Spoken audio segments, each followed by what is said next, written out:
วิเรียนจรานวิเรียนตั้งปีกาลัดใดวิเรียนตั้งปีกาจนไหนวิเรียนตั้งปีกาขังวิเรียนตั้งปีกาแย่ใหญ่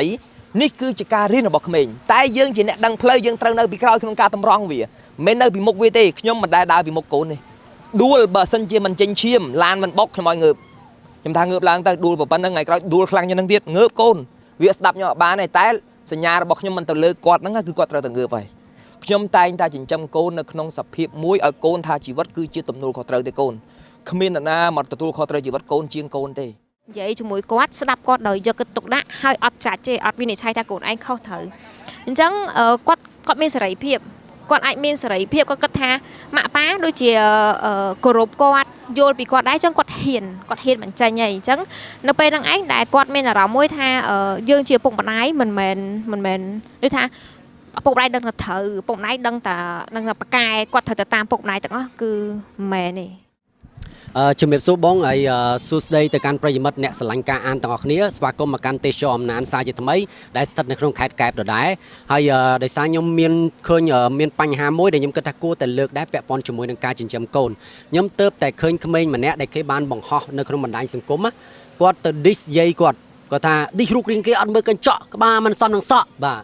គាត់ប្រើ style rap ចឹងទៅហើយដល់ពេលយាយគាត់កំពុងតែចិត្តស្អីនោះដល់ពេលចឹងគឺជាក្មេងម្នាក់ដែលគាត់ទៅធ្វើសកម្មភាពបែបហ្នឹងព្រោះជាក្មេងក៏អត់ដឹងថានឹងខុសត្រូវទេយើងអត់ដឹងថាគាត់អសិលធម៌ឬក៏អីទេក្មេងវាអត់ដឹងទេបែងចែកក៏អត់ត្រូវដែរតែដល់ពេលយើងមើលឃើញថាសកម្មភាពបែបហ្នឹងទង្វើបែបហ្នឹងវារៀងឆ្លើយវារៀងអសិលធម៌ទៅកាន់មនុស្សចាស់ជាពិសេសគឺយាយរបស់គាត់ឬក៏ជាឪពុកម្ដាយរបស់គាត់អញ្ចឹងនៅពេលដែលក្មេងគាត់បានដើរខុសផ្លូវបែបហ្នឹងឬក៏គាត់ពៀលីអាវ៉ាសែបែបហ្នឹងឬក៏ផ្សេងទៀតរូបភាពផ្សេងទៀតបងគិតថាតើវាជាកំហុសរបស់ឪពុកម្ដាយឬក៏បែបមិនដែរពីខាងបងឡែន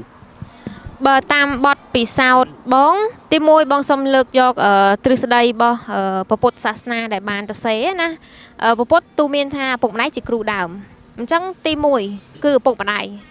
ចាសំខាន់មែនតើហ្មងគឺឪពុកម្ដាយអញ្ចឹងសួរថាតើការអប់រំឬមួយក៏ការរស់នៅឬមួយក៏សិល្បៈនៃក្នុងគ្រួសារគាត់ហ្នឹងរស់នៅនិយាយស្ដីការអប់រំហ្នឹងយ៉ាងម៉េចបានជាលទ្ធផលកូនទទួលបានបែបហ្នឹងអញ្ចឹងទីមួយគឺឪពុកម្ដាយ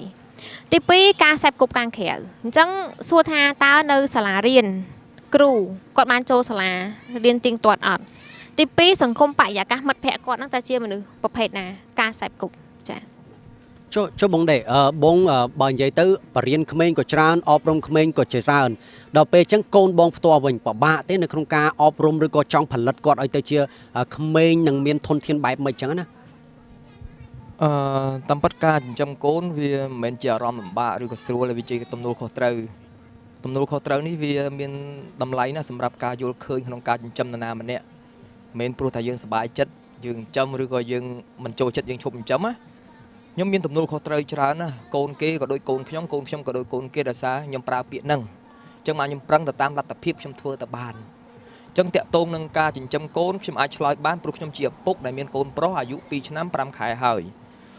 អញ្ចឹងនៅពេលដែលពួកយើងចាប់ផ្ដើម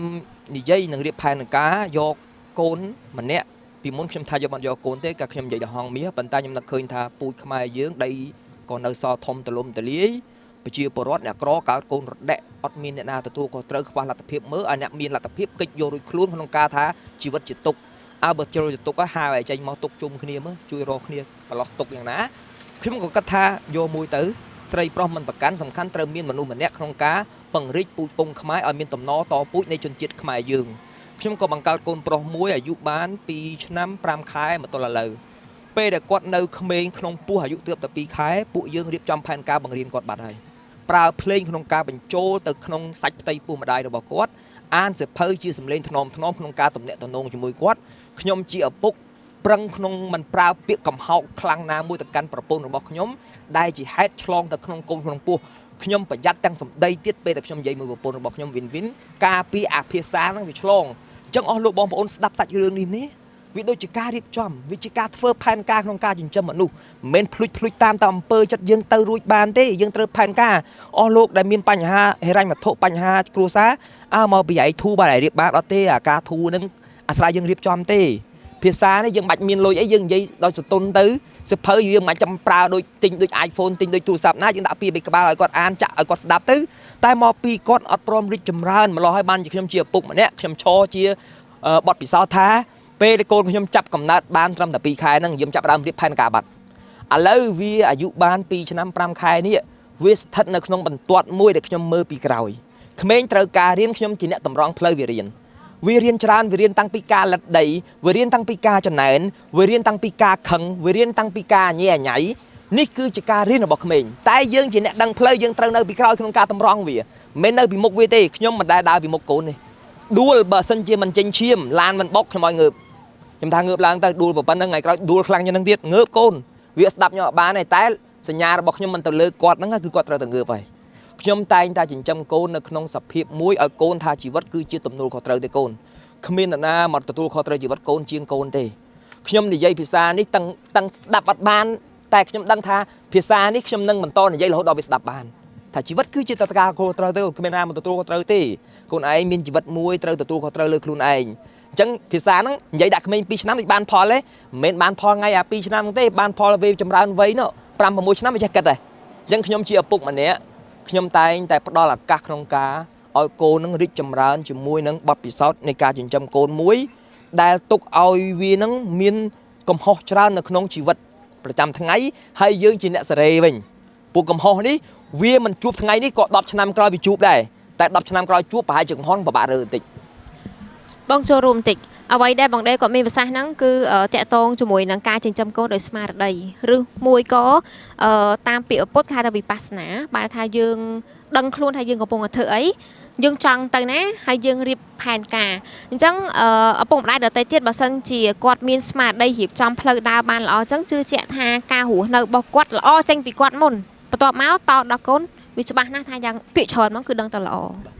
ធ្លាប់លើគេនិយាយថាមិនមែនបង្រៀនកូនតាមរយៈសម្ដីទេតែតាមរយៈសកម្មភាពនិងទង្វើរបស់ខ្លួនឯងទៅវាជាអតិពលដល់កូនខ្ញុំនឹកឃើញបងបើទៅតាមជនបទជាពាក្យច្រើនគឺបើយើងមើលទៅលើឪពុកម្ដាយមួយចំនួនគាត់និយាយថារដ្ឋាភិបាលឥឡូវគឺបិទសិទ្ធិសេរីភាពអត់មានសិទ្ធិសេរីភាពទេបងធ្លាប់លើតែដល់ពេលគ្រាន់តែកូនគាត់សួរបន្តិចតវ៉ាហែងតវ៉ាមែនឯងនិយាយគ្នាអត់ស្ដាប់គ្នាបាទគាត់ប្រើអំណាចដើម្បីគៀបសង្កត់ទៅលើកូនហើយយើងសង្កេតឃើញបែបហ្នឹងអញ្ចឹងខ្ញុំចង់សួរបងឡែនវិញរងថ្ងៃហ្នឹងបងប្រើយុទ្ធសាស្ត្រគេរបៀបចិញ្ចឹមកូនហ្នឹងចិញ្ចឹមមិនដែររងថ្ងៃហ្នឹងចាអរគុណពេកសម្រាប់សំណួរពីបងទៅបងចិញ្ចឹមកូនគឺបងប្រើ style មួយបែបចង់ឲ្យគាត់យល់ពីយើងជាម្ដាយបានន័យថាទំនួលខុសត្រូវហើយអ្វីដែលយើងរៀបផ្លូវឲ្យគាត់ដើរហ្នឹងយ៉ាងម៉េចអញ្ចឹងដើម្បីឲ្យគាត់យល់ពីបងតបងទៅយល់ពីគាត់សិនអញ្ចឹងនៅពេលដែលបងទៅយល់ពីគាត់គឺបងត្រូវបង្កើតបរិយាកាសមួយគេហៅថា open communication ណាបានថាអាចមានពេលមួយអង្គុយគ្នាហើយអង្គុយជាមួយគ្នាហើយនិយាយគ្នាដោយបើកចំហហ្មងប៉ុន្តែការនិយាយគ្នាហ្នឹងតាំងពីទឹកដមសម្លេងតាំងពីកាយវិការមុខមាត់អីហ្នឹងគឺអត់មានប្រើសម្លេងឬមួយក៏សម្ដីអត់ល្អបែកផ្សែកកំហុសអីដោយបងម្ដីមានប្រសាសន៍មកអញ្ចឹងថាយើងអត់អាចប្រើអញ្ចឹងបានទេអញ្ចឹងគឺយើងត្រូវមានវេទិកាមួយតនេះឲ្យកូនoneគួរនិយាយគ្នាហ្មងកូនតោះកន្លែងនេះកូនយល់ឃើញមិនបែបនេះមិនចាអញ្ចឹងក្មេងមែនតើទៅការរស់នៅគាត់ចេញទៅរៀនសាលាក្រៅគាត់ជួបរឿងអីគេខ្លះយើងអត់ដឹងទេអញ្ចឹងនៅពេលដែលយើងអាចមានវេទិកាមួយនិយាយជាមួយគាត់ស្ដាប់គាត់ដោយយកចិត្តទុកដាក់ហើយអត់ចាច់ទេអត់វិនិច្ឆ័យថាកូនឯងខុសត្រូវអញ្ចឹងគាត់មានសេរីភាពគាត់អាចមានសេរីភាពគាត់គិតថាម៉ាក់ប៉ាដូចជាគោរពគាត់យល់ពីគាត់ដែរអញ្ចឹងគាត់ហ៊ានបញ្ចេញហើយអញ្ចឹងនៅពេលហ្នឹងឯងដែលគាត់មានអារម្មណ៍មួយថាយើងជាពុកម្ដាយមិនមែនដូចថាពុកម្ដាយដឹងតែត្រូវពុកម្ដាយដឹងតែប្រកែគាត់ត្រូវទៅតាមពុកម្ដាយទាំងអស់គឺមិនមែនទេចាចុះបងមួយទៀតពាក់ព័ន្ធជាមួយនឹងការចិញ្ចឹមកូនឬក៏បណ្ដៅជាពាក្យច្រើនខ្ញុំឮថាក្មេងខ្លះតតវាយវាបានវាកែបានវារៀងណាដល់ពេលបងដែលប្រើយុទ្ធសាស្ត្រនឹងជាមួយនឹងកូនអត់ជាមួយកុសលាខ្ញុំនៅក្នុងគ្រួសារខ្ញុំឲ្យកូនស្គាល់អារម្មណ៍ពីរខ្ញុំជាអ្នកតួរឹងឪពុកប្រពន្ធជាអ្នកតួទន់ពីព្រោះក្មេងវាត្រូវភ្លក់ទាំងការលួងលោមក្តីស្រឡាញ់ពីម្ដាយពីព្រោះធម្មតាកូនវាស្និទ្ធម្ដាយជាងណាអាស្រ័យលើគ្រួសារខ្លះស្និទ្ធឪពុកយើងមិនដឹងដែរក៏ប៉ុន្តែខ្ញុំជាអ្នកដែលតួដាក់គេហៅថាដាក់ភាពរឹងទៅកាន់ជីវិតកូនឧទាហរណ៍ថាខ្ញុំលើកឧទាហរណ៍មួយថាកូនរបស់ខ្ញុំឡើងចដើ5កម្មហើយ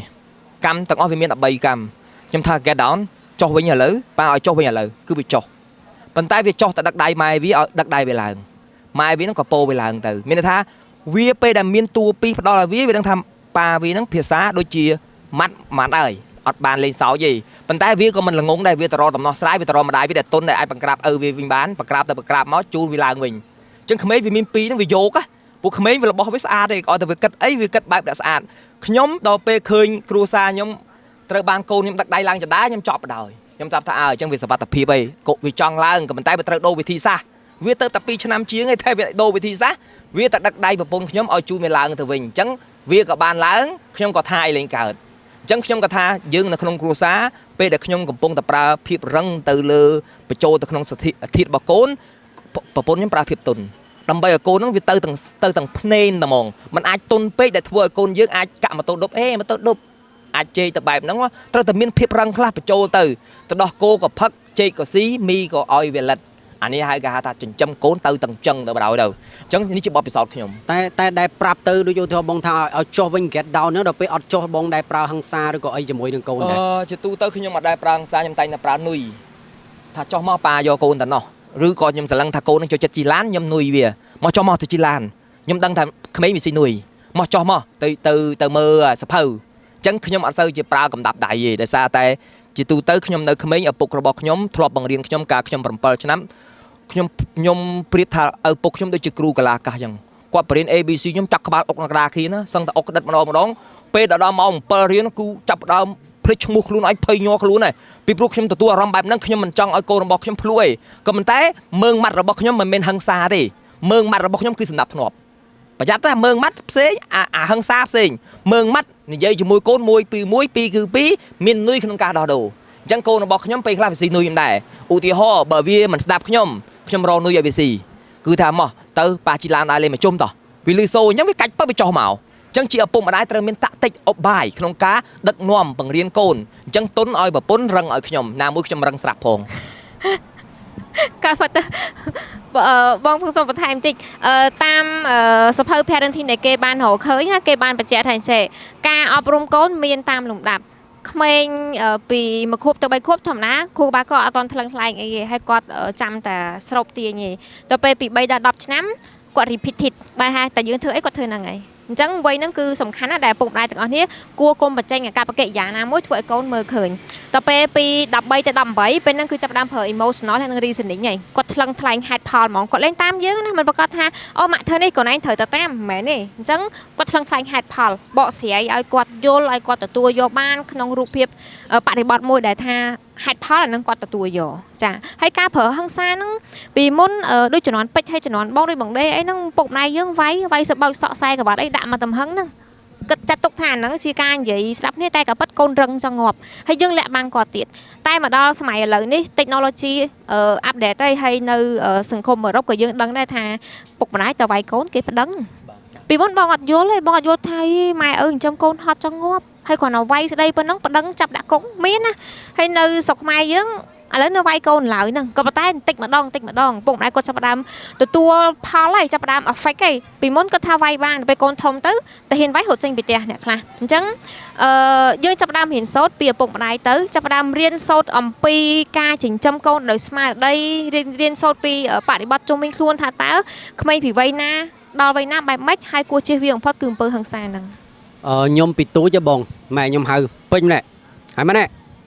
ខ្ញុំថាទៅដឹងត្រូវហើយម៉ែអត់វាយទេបាទទៅដល់ប្រទេសអានៀបវត្តឆ្វាច់ម្ដងចាញ់បោកម៉ែតាំងពីទូចមកគាត់វត្តអញ្ចឹងណាអញ្ចឹងនៅពេលដែលក្មេងគាត់រស់នៅជាមួយនឹងហិង្សាភាគច្រើនខ្ញុំឃើញការវិវត្តរបស់គាត់គឺគាត់រស់នៅជាមួយនឹងភាពភ័យខ្លាចហើយគឺគាត់តែងយកហិង្សាមកដោះស្រាយអានេះខ្ញុំសង្កេតឃើញការវិវត្តរបស់ពួកគាត់តែមិនមែនទាំងអស់ទេដល់ពេលខ្ញុំអត់បានប្រើហិង្សាទៅដោះស្រាយដោយសារគេខ្ញុំបានអ្វីការនៅកុមារភាពរបស់ខ្ញុំបន្ទាប់មកខ្ញុំបានទៅនៅវត្តខ្ញុំបួសអញ្ចឹងទៅវាមានការច្រើនឆ្នាំនៅកន្លែងហ្នឹងទៅអញ្ចឹងគ្រាន់តែថាយើងសង្កេតឃើញថាអ្នកដែលរស់នៅជាមួយហិង្សាពេលដែលគាត់មានបញ្ហាអីទៅមុខទៀតគឺគាត់តែងយកហិង្សាមកដោះស្រាយហើយនឹងកំហឹងមកតែម្ដងអាហ្នឹងបងមួយទៀតខ្ញុំឃើញកូនឥឡូវគាត់មិនដឹងថាគាត់ depression ខ្លាំងឬក៏គាត់មានបញ្ហាខ្លាំងតែម៉ែឪគាត់និយាយមុំគាត់រត់គេចពីផ្ទះហ្មងគាត់ទៅតែឯងទៅជាមួយមិត្តភក្តិគាត់ថាគាត់ម៉ែឪល្អច្រើនពេកតែអាហ្នឹងបងគិតថាវាជាបញ្ហាអត់បងហើយយើងគួរតែដោះវាមិនដែរក្មេងនៅក្នុងសម័យ 4.0 នេះឬក៏សម័យបច្ចេកវិទ្យាហ្នឹងវាជួបរឿងអញ្ចឹងហើយទី1កញ្ចក់សង្គមបានឆ្លោះបញ្ចាំងនៅរឿងរ៉ាវជាច្រើនដែលធ្វើឲ្យគាត់នឹងងាយសម្រេចចិត្តខុសណាមកជីវិតគាត់ចំណាយពេលជាមួយសភៅប្រហែលជារឿងហ្នឹងមិនសូវកើតឡើងតែបើគាត់ចំណាយពេលជាមួយទូរស័ព្ទដៃរាល់ថ្ងៃឲ្យតែរឿងអីគាត់ទុនជ្រាយហើយព្រោះទូរស័ព្ទដៃគាត់កាន់ហ្នឹង គាត់មិនទាន់មានសមត្ថភាពរឹងមាំក្នុងការសម្រេចចិត្តអីទេប៉ុន្តែគាត់ឃើញគាត់អនុវត្តយកបដ ாய் តាមមិត្តភ័ក្តិតាមគ្នាឯងអញ្ចឹងណាអញ្ចឹងខ្ញុំនៅគិតថាការកំណត់ពេលវេលាទៅលើការប្រើប្រាស់បច្ចេកវិទ្យាសម្រាប់មនុស្សវ័យកណ្ដាលហ្នឹងគួរតែត្រូវបានហាម5ឲ្យបានដិតដល់បន្តិចពីព្រោះពួកគាត់គ្មានស្មារតីរឹងមាំក្នុងការទប់ទល់រឿងដែលកើតឡើងនៅក្នុង social media ទេហើយណាមួយម្ដាយឪពុកក៏គ្មានពេលតែពិនិត្យគាត់ដែរអញ្ចឹងចង្វាក់អស់ហ្នឹងបើសិនជាខ្ញុំដោះខ្ញុំមើលឃើញប្រទេសអូស្ត្រាលីចេញច្បាប់មុនគេហើយចេញច្បាប់ក្នុងការឲ្យក្មេងហ្នឹងប៉ះពាល់ទូរស័ព្ទនៅក្រោមអាយុប្រមាណហើយគេបិទប្លុកអីខ្លះចំពោះទូរស័ព្ទក្មេងហ្នឹងពីព្រោះវាមានការតែប្រទេសយើងណាពេកប្រទេសយើងក្រផងប្រឹងបានប៉ុណ្ណឹងអាប្រទេសអ្នកមានក៏វាវេទនាចំណុចហ្នឹងដែរប៉ុន្តែគេដោះអញ្ចឹងគេប្រើវិធានការច្បាប់តែច្បាប់ហ្នឹងវាមិនមែនជាច្បាប់កាត់ទោសប្រហារជីវិតទេគឺច្បាប់កំណត់សិទ្ធិសេរីភាពកុមារដែលវាប្រើខ្លាំងពេកអញ្ចឹងនេះគឺជាការប្រើច្បាប់ក្នុងការយកមកដោះប៉ុន្តែប្រទេសយើងប្រើច្បាប់ក៏មិនទាន់បានដែរទី1យើងមិនទាន់ទលំទលាយទី2ពលរដ្ឋរបស់យើងត្រូវការរៀនសូត្រខ្លះដែរយើងមានតែប្រើបញ្ជ្រាបទៅតាមសាលាអប់រំប៉ុន្តែគ្រូខ្លះត្រូវបានកូនសិស្សមិនខ្លាចផងមើងងាយឬក៏ពេបជ្រាយអញ្ចឹងណាវារឿងវាច្រើនណាស់ដែលត្រូវដោះយ៉ាងណាយើងឃើញសង្គមយើងដូចជាសង្គមដែលត្រូវការកុំបន្ទោសគ្នាប្រឹង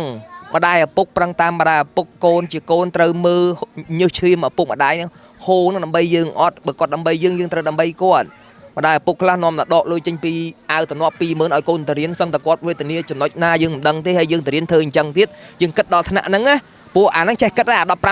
17ចេះគិតហើយបើវាមិនចេះគិតអា20ល្ងិតបដ ாய் យើងខ្លាចកន្លែងហ្នឹងអញ្ចឹងមកយើងភាសានេះត្រង់ស្មោះចំពោះអ្នកដែលកំពុងតែនៅក្នុងវ័យដែលយើងកំពុងតែជជែកស្ដីនេះថាវាសំខាន់ណាក្នុងការដោះខាត់អញ្ចឹងក្មួយដែលបានឮសំឡេងពូហើយបើសិនជាក្មួយអាចផ្លាស់ប្ដូរជីវិតហ្នឹងគឺជាជីវិតត្រូវការអានសភៅឲ្យបានច្រើ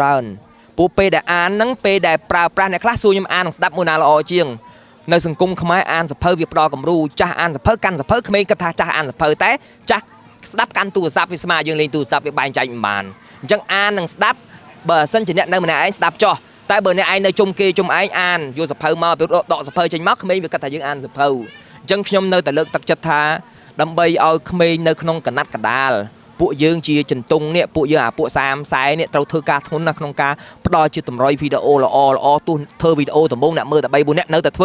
ព្រោះរបស់ល្អគេកម្រឃើញណាស់ដូចជាយើងជីកត្បូងនៅក្នុងជម្រៅដីដ៏ជ្រៅអញ្ចឹងមិនមែនជីកភ្លាមដូចបំបែងដបដែលយើងឆ្កឹះដល់ជើងណាជីកដោយញើសនឹងឈាមដៃស្បែកដើម្បីទៅយកអារបស់នឹងយកមកបញ្យលគាត់វីដេអូយើងធ្វើដំបូងអាវីដេអូបញ្យលនេះមិនសូវមានអ្នកមើលទេតែបើចង់ឲ្យគាត់មើលបែបលក្ខណៈអត់បានការហ្នឹងគឺគាត់ចង់ជាងអញ្ចឹងយើងត្រូវតែប្រឈមជាមួយអាហ្នឹងថាយើងត្រូវផ្លាស់ប្ដូរកន្លែងហ្នឹងព្រោះបើមួយឆ្នាំមុនខ្ញុំឃើញវីដេអូមួយដែលឪពុកម្នាក់គាត់ទៅសាពះកូនណា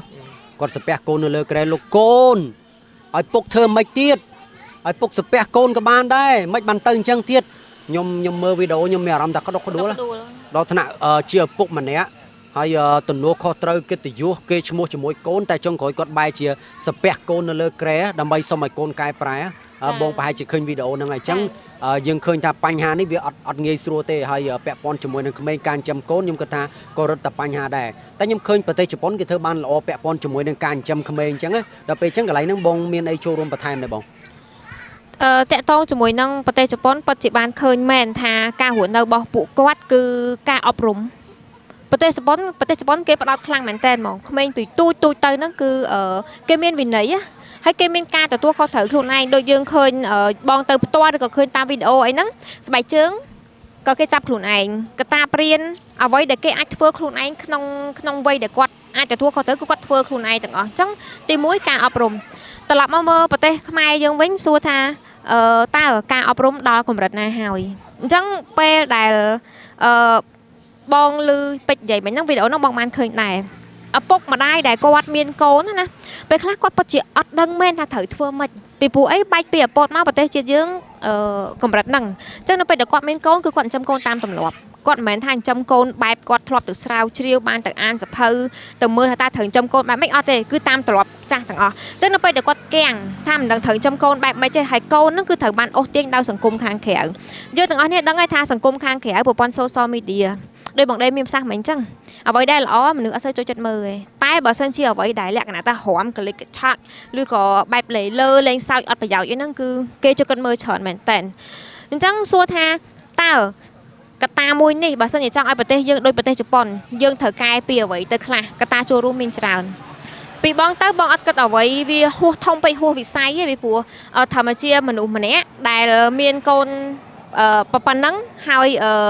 គិតថាអ្វីដែលបងអាចចូលរួមបានចាប់ផ្ដើមពីខ្លួនឯងទៅសិនចាប់ផ្ដើមពីបងខ្លួនឯងទៅតើបងជាអ្នកអានសភៅអត់ជាគំរូល្អអត់ហើយបានធ្វើអ្វីដែលជាការសាយភាយល្អទៅកាន់មនុស្សជុំវិញខ្លួនទៅកាន់សង្គមឬក៏អត់អញ្ចឹងបើសិនបើប្រជាពលរដ្ឋយើងម្នាក់អាចចូលរួមពីខ្លួនឯងមុនទៅដំបូងសិនដូច